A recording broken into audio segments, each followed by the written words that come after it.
Hey guys, வணக்கம், வந்தனம், நமஸ்தே, நமஸ்கார். நான் உங்கள் அக்னி பேசுகிறேன். இன்றைக்கி லேர்ன் வித் அக்னி செஷனில் we are going to learn one of the most interesting topic, that is Article 16.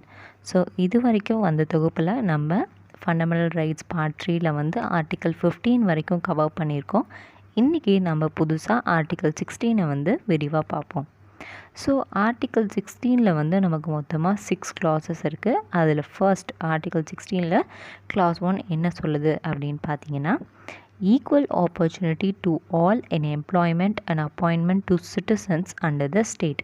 So அனைவருக்கும் சமமான ஆப்பர்ச்சுனிட்டிஸ் வந்து கொடுக்கணும். எதில்? எம்ப்ளாய்மெண்ட் அண்ட் அப்பாயின்மெண்ட்டில் அப்படின்னு சொல்கிறாங்க. 16 clause 2 என்ன சொல்கிறாங்க அப்படின்னு பார்த்தீங்கன்னா, எல்லாருக்கும் சமமான வேலைவாய்ப்பு, அதாவது வேலைவாய்ப்பு ஆப்பர்ச்சுனிட்டி கொடுக்கணும். ஆனால் வந்து அவங்கள டிஸ்கிரிமினேட் பண்ணக்கூடாது based on religion, race, caste, sex and place of birth. So இதெல்லாம் வந்து காமனாக வந்து எல்லா ஆர்டிக்கல்லையும் சொல்லியிருப்பாங்க. ஆனால் 16 clause 2 எக்ஸ்ட்ராவாக 2 ஆட் பண்ணியிருப்பாங்க. ஸோ அது என்னென்னு பார்த்தீங்கன்னா, டிசென்ட் அண்ட் ரெசிடென்ஸ் பேஸ் பண்ணி அவங்கள டிஸ்கிரிமினேட் பண்ணக்கூடாது அப்படின்னு சொல்லியிருப்பாங்க. ஸோ அந்த டிசென்ட் என்னென்னா, தலைமுறை அவங்க இந்த தலைமுறையிலேருந்து வந்தவங்க அப்படின்னு சொல்லிட்டு அவங்கள வந்து ரிஜெக்ட் பண்ணக்கூடாது. அதே மாதிரி அவங்க இந்த ரெசிடென்ஸ் இந்த ஏரியாவில் வகிக்கிறவங்க அப்படின்னு சொல்லிட்டு அதை பேஸ் பண்ணி அவங்கள வந்து டிஸ்கிரிமினேட் பண்ணக்கூடாது அப்படின்னு சொல்லிட்டு 16 clause 2 சொல்லியிருக்காங்க. ஸோ 16 clause 2 எக்ஸப்ஷன் தான் என்னென்னு பார்த்தீங்கன்னா 16 clause 3. So based on residence and டிசென்ட்டை வச்சு the state government can give the employment. So இந்த முன்னாடிலாம் ஒரு சின்ன நோட்டீஸில் முன்னாடி இந்த பகுதியில் இருக்கவங்களுக்கு மட்டும்தான் இந்த வேலை வாய்ப்பு அப்படின்னு சொல்லிட்டு பர்டிகுலராக மென்ஷன் பண்ணி அந்த எம்ப்ளாய்மெண்ட் ஆப்பர்ச்சுனிட்டியை வந்து பப்ளிஷ் பண்ணுவாங்க. ஸோ அந்த மாதிரி இருக்கிறதெல்லாம் it comes under 16 clause 3. So 16 clause 2 எக்ஸப்ஷன்னா 16 clause 3 அப்படி நம்ம பார்க்குறோம். அதே மாதிரி 16 clause 4 என்ன சொல்லியிருக்காங்க அப்படின்னு பார்த்தீங்கன்னா, it is specially reservation for backward class people in employment and appointment. 16 clause 4A என்ன சொல்கிறாங்கன்னா, reservation for schedule caste and schedule tribe in promotion and seniority. So இந்த ப்ரமோஷன் அப்படிங்கிறது எப்போ கொண்டு வந்தாங்கன்னு பார்த்தீங்கன்னா 77th Amendment 1995 ஆட் பண்ணாங்க. அண்ட் சீனியாரிட்டி அப்படிங்கிறது வந்து 85th Amendment 2001 ஆட் பண்ணாங்க. ஸோ இப்போ next 16 clause 4B they are talking about the carry forward system. So இந்த கேரி ஃபார்வர்ட் சிஸ்டம் அப்படின்னா என்னென்னு பார்த்தீங்கன்னா, ரிசர்வேஷன் பேஸ் பண்ணி they will have certain vacancy in an employment. So அந்த எம்ப்ளாய்மெண்ட்டில் இருக்க அந்த வேக்கன்சியெல்லாம் இப்போ இந்த வருஷம் ஃபில் ஆகலைன்னா அந்த வேக்கன்சியை வந்து அவங்க வேறு எதுலையும் ஆட் பண்ண மாட்டாங்க. வாட் தேல் டூனா அதை கேரி ஃபார்வர்ட் அடுத்த வருஷத்துக்கு அந்த கேட்டகிரிலேயே அடுத்த வருஷம் கேரி ஃபார்வர்ட் பண்ணுவாங்க. ஸோ அதுதான் கேரி ஃபார்வர்ட் சிஸ்டம். ஸோ இந்த மாதிரி கேரி ஃபார்வர்ட் பண்ணுற சிஸ்டம் வந்து இட் ஷுட் நாட் எக்ஸீட் 50% அப்படின்னு சொல்லிட்டு இந்த 50% இந்த திங் வந்து எப்போ ஆட் பண்ணாங்க அப்படின்னு பார்த்தீங்கன்னா 81st Amendment 2000 ஆட் பண்ணியிருக்காங்க. அதே மாதிரி 16 clause 5 என்ன சொல்லியிருக்காங்கன்னா, ரிலீஜியஸ் அப்பாயின்மெண்ட்ஸ் வந்து எதுவும் இருக்கக்கூடாது அப்படின்னு சொல்லிட்டு 16 clause 5 சொல்கிறாங்க.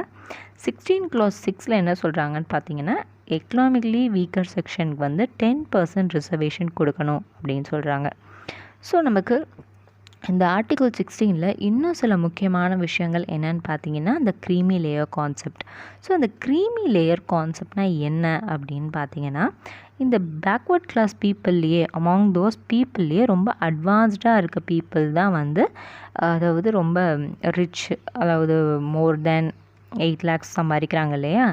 ஸோ அவங்கெல்லாம் வந்து the come under the category of creamy layer. So இந்த க்ரீமி லேயர் அப்படிங்கிற அந்த டேர்ம் ஃப்ரேஸ் இருக்கு இல்லையா, அதை வந்து ஃபர்ஸ்ட் எங்கே யூஸ் பண்ணாங்கன்னு பார்த்தீங்கன்னா, சட்டநாதன் கமிஷன் அப்படிங்கிற கமிஷன் தான் இந்த க்ரீமி லேயர் ஃப்ரேஸை வந்து யூஸ் பண்ணியிருக்காங்க.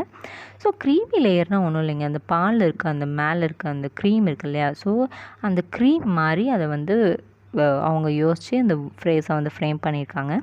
ஸோ இந்த க்ரீமி லேயர் பிரின்சிபல் வந்து whether it is suitable for schedule caste and schedule ட்ரைபா அப்படின்னு பார்த்தீங்கன்னா, எஸ் அஃப்கோர்ஸ் இந்த க்ரீமி லேயர் கான்செப்ட் வந்து அப்ளைஸ் டு தெம் ஆல்சோ அப்படின்னு சொல்கிறாங்க. எப்போனா ஆஃப்டர் 30/9/2018 அப்புறம் இந்த கான்செப்ட் அவங்களுக்கும் அப்ளை ஆகும்னு சொல்கிறாங்க.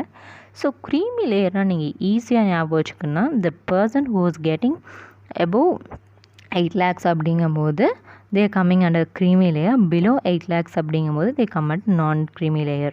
ஸோ இதுக்கு one of the landmark case அப்படின்னு பார்த்தீங்கன்னா Indira Sawhney case. It is shortly called reservation case.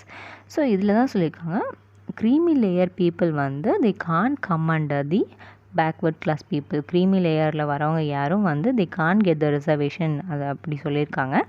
So இந்த கேஸ் வந்து எப்போ டிசைட் ஆயிருக்குன்னு பார்த்தீங்கன்னா 16/11/1992 நியர்லி 9 ஜட்ஜஸ் பெஞ்ச் இந்த ஜட்ஜ்மெண்ட் கொடுத்தாங்க. 6 பேர் ஒரு மாதிரியாகவும் 3 பேர் டிஃப்ரெண்ட்டாகவும் இந்த கேஸில் வந்து ஜட்ஜ்மெண்ட் கொடுத்துருக்காங்க.